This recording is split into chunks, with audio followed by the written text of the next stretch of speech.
Hello students, welcome to my channel. कल हमने क्या पढ़ा था? कल हमने या इससे पहले वाले क्लास में हमने यहाँ तक पढ़ा था।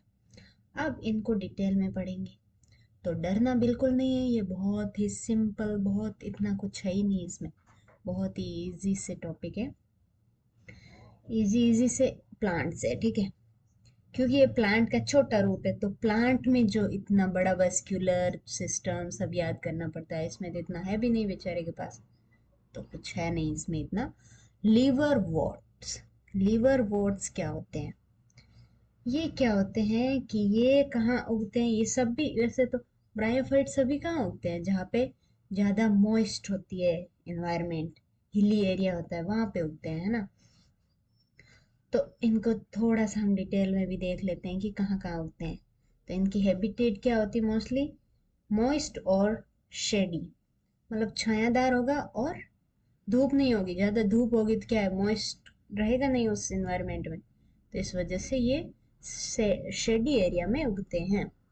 जैसे कि बैंक ऑफ स्ट्रीम, कहीं पे कोई वैसे पानी की धारा बह रही है, उसके किनारे पे होंगे ये, या फिर मार्शी ग्राउंड जहाँ पे दलदल होगा बहुत सारा, वहाँ पे। डंप सॉइल, जहाँ सॉइल थोड़ी सी पानी ज्यादा आता रहेगा, वहाँ पे वैसी वाली सॉइल होगी वहाँ पे। बार्क ऑफ ट्रीज, जो ट्रीज है उसके बीच में से भी ग्रो कर जाते हैं, क्योंकि वहां पर भी मॉइस्ट बना रहता है। और डीप इन द वुड्स, मतलब वुड के जैसे ये वुड है उसके अंदर ग्रो हो जाते हैं, ऊपर से छाया रहेगी, बाहर दिखेंगे भी नहीं। इस टाइप का इसका हैबिटेट होता है। फिर इसकी प्लांट बॉडी कैसी होती है? प्लांट बॉडी होती है थेलॉइड, यानी कि सिर्फ एक लीफ लाइक स्ट्रक्चर दिखेगा, दूर से देखने में ऐसे लगेगा बड़ी सी लीफ है। तो ये जैसे ये आप देख रहे हो, ये है एग्जाम्पल मार्चेंसिया। तो ये मार्चेंसिया है, देखो ये लीफ जैसा ही दिख रहा है ना स्ट्रक्चर, है ना। ये लीफ जैसा स्ट्रक्चर होता है। थैलस क्या है? डोर्सल वेंट्रली कंप्रेस्ड होता है, यानी कि ये लीफ कैसे होती है? डोर्सल वेंट्रली तो होती है ना। बीच यहाँ से क्या होता है? कंप्रेस्ड होती है। और ये सबस्ट्रेट से क्लोज में ही ग्रो कर जाता है, यानी कि ये सॉइल है, यहाँ ग्रो किया तो यहाँ पर ही इसका ये लीफ लाइक थैलस है जो यही ग्रो कर जाता है। ऐसे नहीं कि थोड़ा हाइट में बढ़ेगा फिर ग्रो करेगा, नहीं, ये सिर्फ सबस्ट्रेट के पास में ही ग्रो कर जाता है।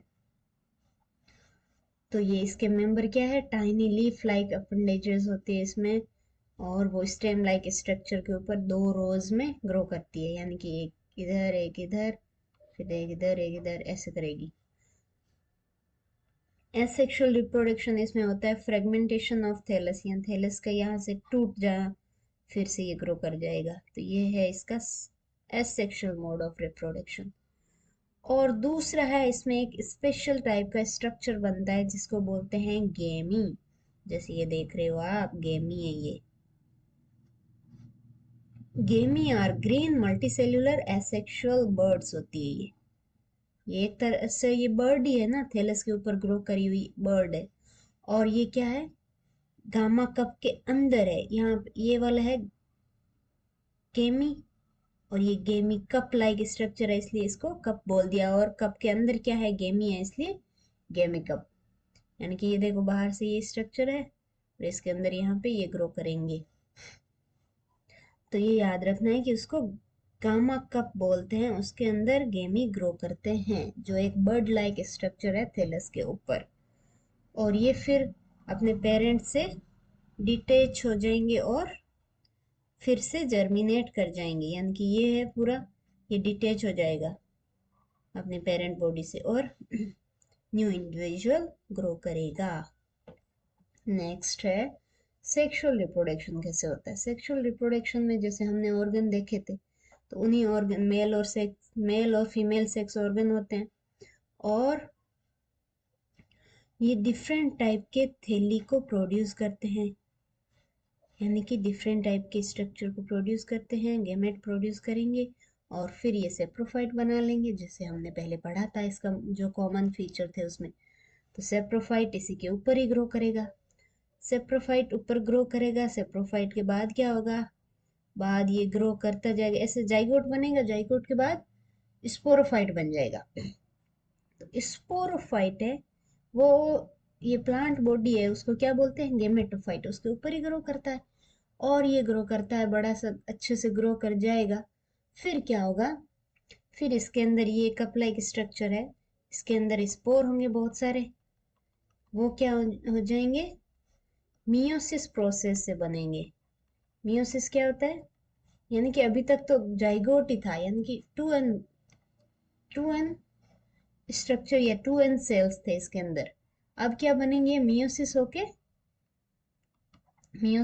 ये एन प्लस एन यानी कि एन एन बन जाएंगे। और एन एन बनने के बाद ये क्या है, ये स्पोर यहाँ से रिलीज हो जाएंगे और स्पोर फिर जाके जमीन पे गिरेंगे, गिरते ही फिर ये वापस से ऐसी वाली प्लांट बॉडी बनाएंगे। यानी कि ये वैसे मोसेस का स्ट्रक्चर है बट इसी टाइप से इसमें होता है, ये वापस गिरेंगे, ये जैसे ये प्लांट बॉडी है इसके ऊपर ही स्पोरोफाइट बने, फिर स्पोरोफाइट के अंदर स्पोर्स बने यहाँ पे, फिर स्पोर्स रिलीज हो गए, रिलीज होने के बाद ही वो वापस से थैलस बना दिया। तो ये इसका क्या है, एक प्रोसेस है, लाइफ प्रोसेस। ये फ्री लिविंग होता है, कौन, गेमेटोफाइट। बट जो स्पोरोफाइट है वो क्या है, फ्री लिविंग नहीं है, वो गेमेटोफाइट के ऊपर रहता है, यानी कि इसके ऊपर ही ग्रो करेगा। ठीक है, ये हो गया इसका, बहुत सिंपल था, कुछ भी नहीं था, है ना। जो मेन कैरेक्टर पढ़े थे हमने वही इसमें बताया हुआ है।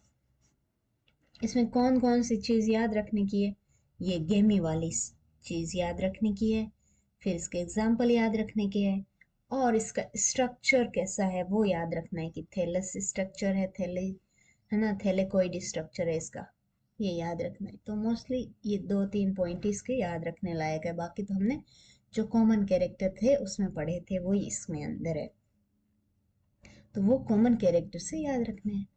अब है मोसिस, इसका भी मेन मेन कैरेक्टर क्या क्या है वो भी देखेंगे ना। इसमें क्या है, जो प्रोमिनेंट स्टेज है वो मोसिस की गेमेटोफाइट, वो 2 स्टेज होती है उसकी। फर्स्ट स्टेज को बोलते हैं प्रोटोनेमा स्टेज। प्रोटोनेमा स्टेज यानी कि ये डायरेक्टली जो स्पोर गिरे उससे डेवलप हुआ हुआ स्ट्रक्चर है ना, जो स्पोर गिरने के बाद स्ट्रक्चर डेवलप हुआ है वो क्या है, प्रोटोनेमा है। ठीक है, फिर ये प्रोटोनेमा के फिर ये प्रोटोनेमा के अंदर क्या सेकेंड स्टेज क्या है, उसकी लीफ स्टेज है। यानी कि ये तो एक नॉर्मल ऐसे ग्रो किया, जैसे ही इसके ये रूट टाइप राइजोइड ग्रो किए और उसके ऊपर थोड़ा सा स्ट्रक्चर ग्रो किया, तो ये हो गया प्रोटोनेमा। फिर प्रोटोनेमा क्या है, यहाँ से फिर इसके ब्रांचेस निकलेगी अलग अलग और उसके अंदर लीफ ग्रो करेगी, लीफ लाइक स्ट्रक्चर, लीफ नहीं बोल सकते है ना, तो उसको बोलेंगे लीफी स्टेज। बस यही 2 इसके मेन याद रखने हैं, बाकी सब सिमिलर होने वाला है। तो ये अपराइट होता है, उसका क्या था, वो थैलेकोइड स्ट्रक्चर था और वो सबस्ट्रेट के पास में ग्रो कर रहा था, बट इसके अंदर ये अपराइट है, सिलेंडर है, एक्सिस,